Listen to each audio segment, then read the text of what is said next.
I was gasping for air on the floor, barely conscious, while my parents laughed and toasted my brother in the next room. They didn't call, they didn't check, they didn't even know I'd nearly died. That night changed everything.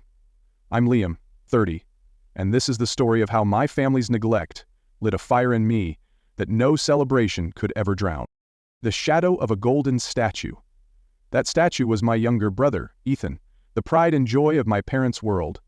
While I breathed the same air, lived under the same roof, and tried my best to be seen, I might as well have been invisible. Our house? It wasn't a home. It was a shrine to Ethan's baseball career.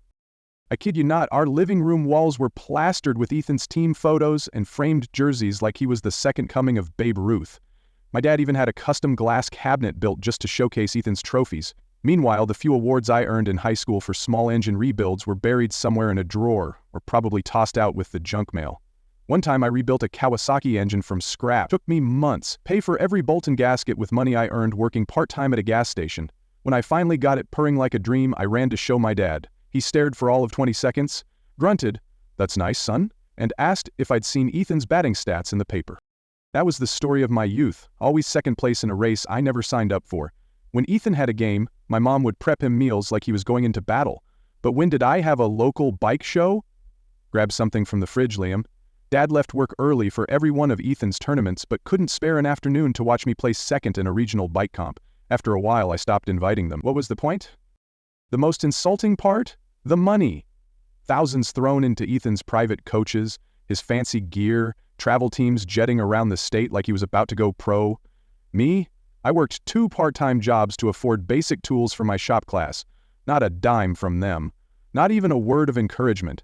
And the worst part? I didn't even hate Ethan. He wasn't mean or malicious, just completely oblivious. Sometimes I'd catch him looking a little sheepish when my parents ignored something I said, but he never said anything. Why would he? He was living the dream. So at 18, I packed my bags and got the hell out. I'd saved just enough to rent a rundown garage 8 miles from home. It wasn't much, just a slab of concrete and peeling paint, but it was mine. I called it freedom. I poured everything into that little shop. I slept on a rickety cot, showered at the local gym, and worked from sunrise to long past sunset. Slowly, the word got out. If you wanted your bike running better than new, you came to Liam. My shop became my sanctuary. My pit bull Max was my co-pilot. He'd nap by the front bay while I rebuilt engines, replaced carburetors, or added custom touches for riders who gave a damn. For the first time, I felt like I mattered, like I had carved out a little corner of the world where I wasn't just Ethan's older brother, I was me. Then came Lily. She moved into the storefront next to mine, turning an old flower shop into a cozy little cafe. I remember the first time I saw her, carrying a tray of coffee, dressed in a soft green sweater that matched her eyes. "Though the neighborhood mechanic could use a caffeine boost," she said with a smile. I nearly dropped the torque wrench. Lily was sunshine, bright, warm, a little sarcastic. She loved engines more than any girl I'd ever met, said the sound of a bike starting up was the best kind of music. We started talking. She'd bring me coffee, I'd fix her espresso machine when it acted up.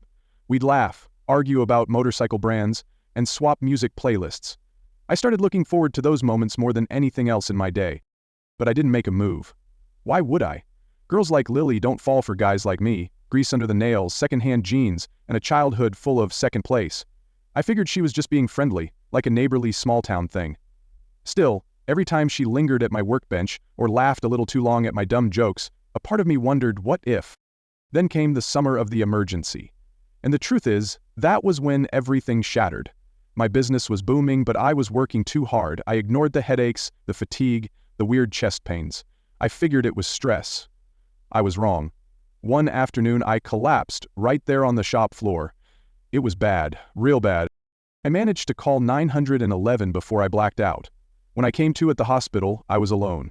Lily wasn't there. My parents? Not even a text.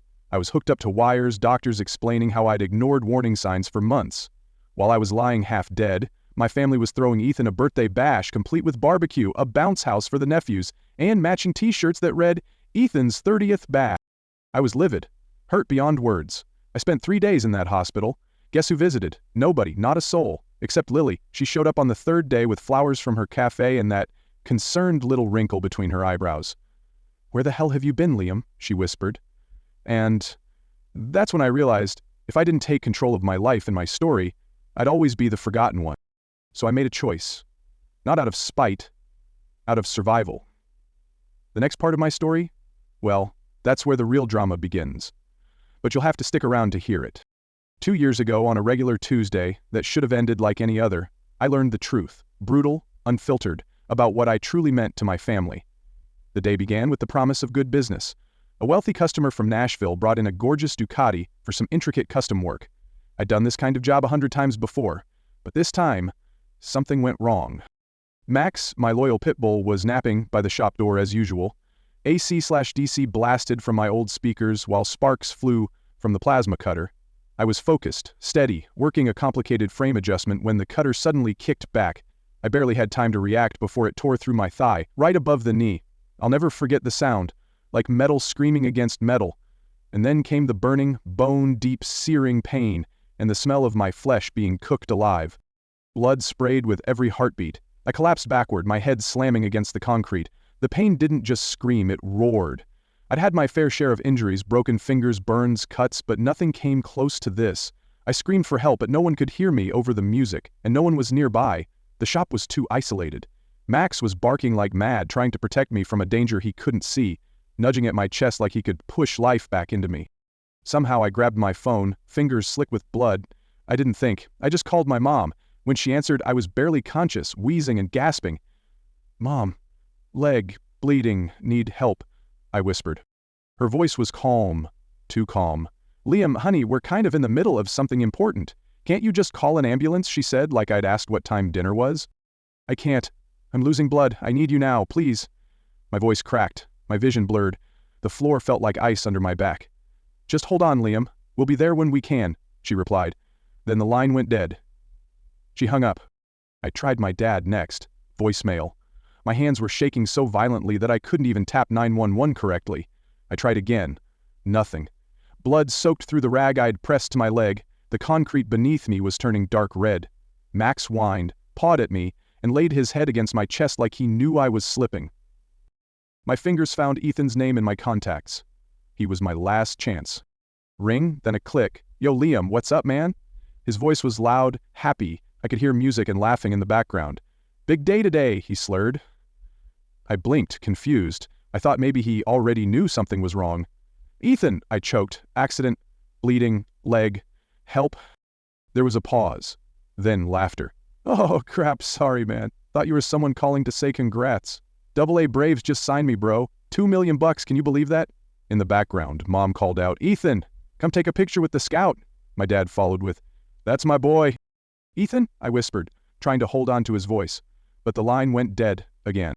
I lay there, fading, while just 8 miles away my parents were clinking champagne glasses and snapping photos with baseball scouts. Not a soul among them thought to check if I was okay. Not one of them cared that I was dying alone on a dirty shop floor. It hit me then, not just the pain but the betrayal. Not a single callback, not a car door slamming outside. I wasn't worth 10 minutes of their time. I wasn't worth a detour in their celebration. My blood soaked the floor, and they danced on my grave in advance. As I slipped into unconsciousness, I wasn't angry anymore. I was just done. The hurt ran deeper than any wound. But fate, or maybe Max, wasn't finished with me yet. He barked non-stop until a customer showed up early to drop off a bike. The guy saw the blood, called 911, and saved my life. Barely. I woke up in the hospital 3 days later with 19 stitches, a blood transfusion, and the cold, echoing memory of who picked up the phone and who didn't. Some scars don't show up on skin. They live in the silence between a father's indifference and a mother's absence. 4 months after I nearly bled out on the concrete floor of my shop, I was limping my way toward something that looked a lot like peace. My leg would never be the same. The doctors said I'd live with chronic pain, a permanent limp, and limits on how long I could stand. But I was alive, and after everything that counted for something, I wasn't wrenching bikes anymore, not the way I used to, but I'd built something new out of the ashes, a tiny school in the back of my shop. Folding chairs, a whiteboard, a few carburetor diagrams were taped to the walls. My tools were still there, only now they were for teaching, not for grinding alone into the night. 6 students, young guys mostly, some just kids really, who couldn't afford trade school but had a hunger to learn. I charged what they could manage, enough to pay bills. Nothing more. And Lily? She was my right hand. When she wasn't running her coffee shop next door, she was manning the counter or organizing the lesson plans. Honestly, if it weren't for her, I probably would have shut the whole place down after the accident.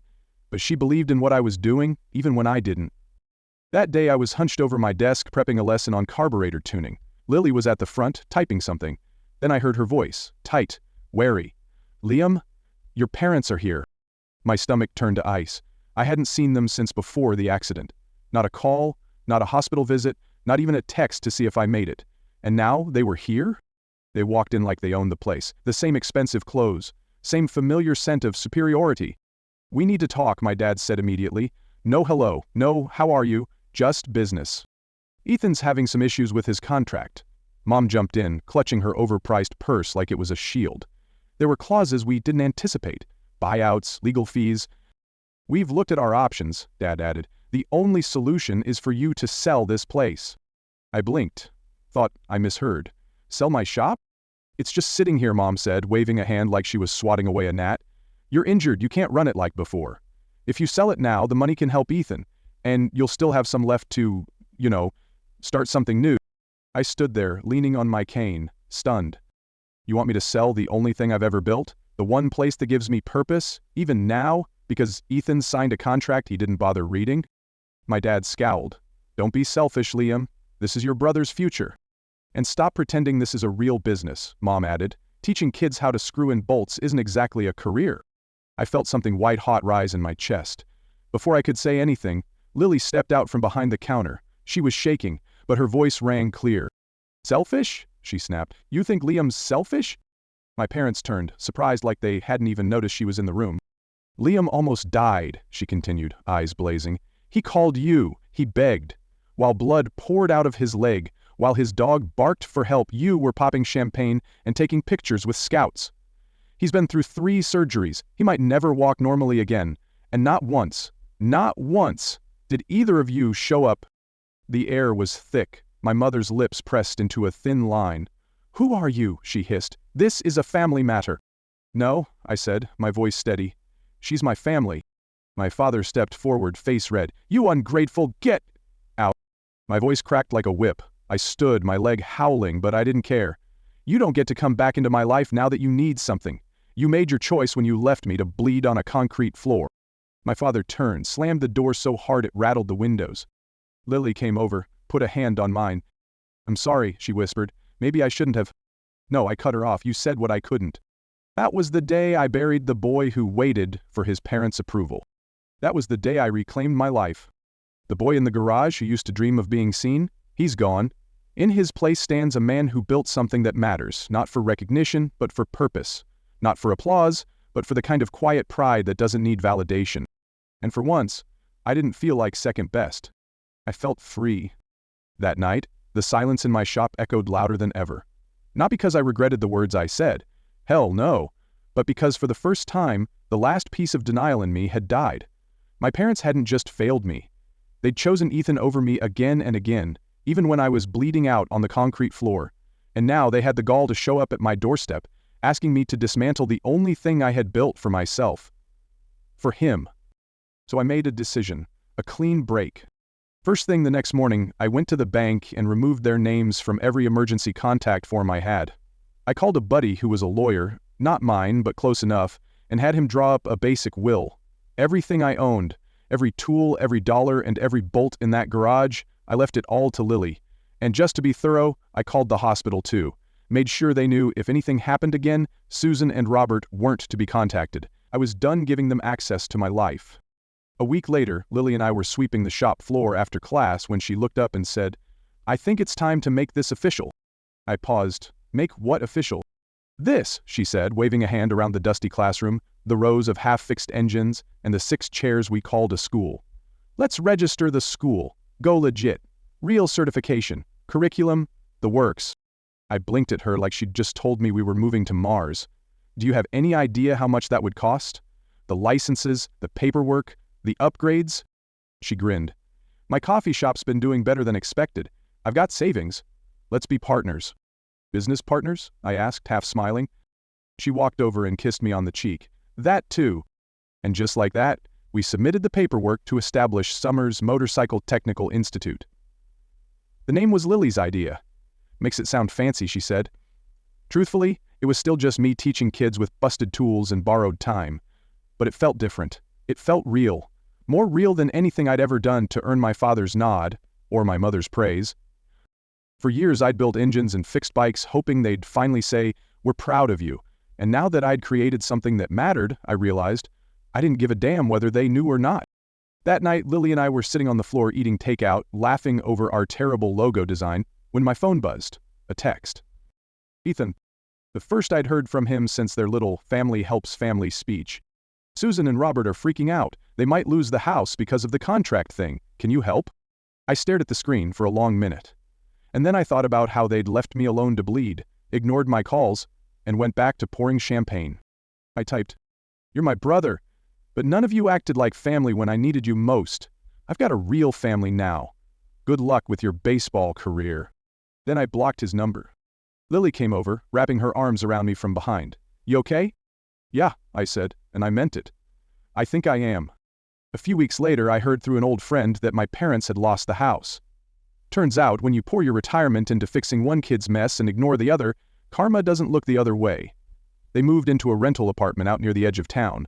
Dad had to take a job at the local hardware store. Mom was working part-time at a department store. Ironic, isn't it? They had treated me like a failure for years. Now here they were, living paycheck to paycheck while I quietly built something that mattered. And Ethan, his glorious pro career flamed out faster than a bad spark plug. Showed up to training camp with a beer gut and a bigger ego. He lasted one season before getting cut. These days, I hear he's coaching baseball at a small high school, still name-dropping his draft pick like it was a Super Bowl ring. Me? I've never been more alive. 3 years have passed since that day in the garage. Lily and I got married last spring, just a simple ceremony under the maple tree in her grandma's backyard. Her parents cried. My parents weren't invited. The school now has full accreditation, we've got a waiting list, a second location might be on the horizon. My leg still aches in the rain and I'll probably always have a limp. But I've learned to live with it, work around it, and never let it define me. Some nights, I still wake up in a cold sweat, phantom pain searing through the scar.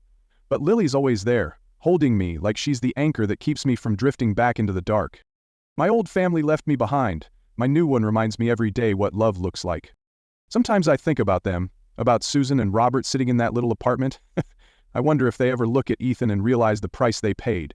I wonder if Ethan ever sees how much they gave up for him, how little they spared for me. But the truth is, I don't need the answers. I'm not looking for closure. I already have it.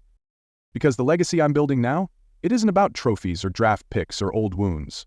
It's about second chances, chosen family, and waking up every day to a life I built with my 2 hands. And if that's not enough, then they never knew me at all. If this story struck a chord with you, if you've ever felt overlooked, underestimated, or had to rebuild your life from the ground up, then you're not alone. We'd love to hear your thoughts. Was Liam right to cut ties? Would you have done the same? Let us know in the comments below. And if you're into powerful, real stories about resilience, family drama, and redemption, make sure to hit that like button, subscribe to the channel, and turn on notifications so you never miss another episode. This channel is about truth, healing, and the strength to write your ending. Thanks for watching, and remember, your story matters.